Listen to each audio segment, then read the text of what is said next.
It could be one of the biggest breakthroughs yet in the prevention of concussions. Researchers with the Cincinnati Children's Hospital Human Performance Laboratory have launched a new clinical trial. They're testing a prevention device on some students at Saint Xavier High School. Medical reporter Liz Bonis tells us how it might tackle the cause of a concussion. The hits just keep on coming, which is why Glenn Beckmann met up with me at this stadium parking lot to give me a heads up, you might say, about helmets. Beckmann is the marketing director for Schutt Sports, one of the largest football helmet manufacturers in the world. For years, he says, Schutt has been trying to improve what's inside this helmet.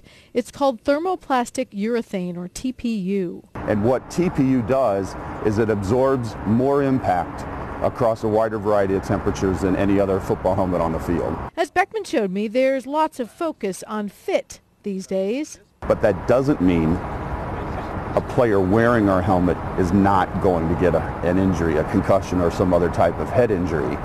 Partly because, as Dr. Myer, a specialist in human performance, has discovered, concussions appear to come from not just an outside hit, but rather an inside sloshing of the brain. His idea? Maybe we can make that better inside the skull to protect that brain. Dr. Myer is part of a team that has just launched a clinical trial in high school athletes. Putting accelerometers or chips in their helmets so we're tracking every impact.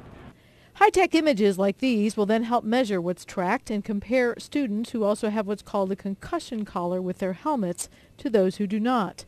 The collar is designed to reduce brain slosh by altering blood flow to the brain, much in the same way blood changes when you lie down and then stand up.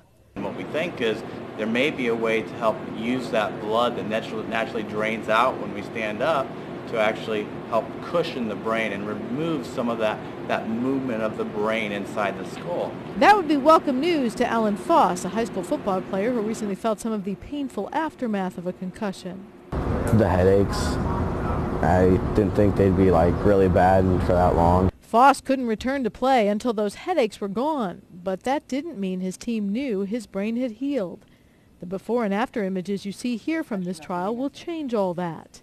So it sounds like what this means then is you've been relying on symptoms to tell you whether or not they could go back to play, and now you can actually rely on scientific information about whether or not they should be back on the field.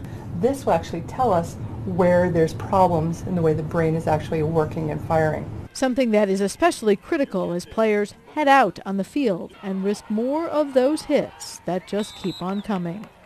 Liz Bonis, Local 12 News. We have a link to Children's Hospital's Human Performance Lab on our website, local12.com. Just click on the red Get It button.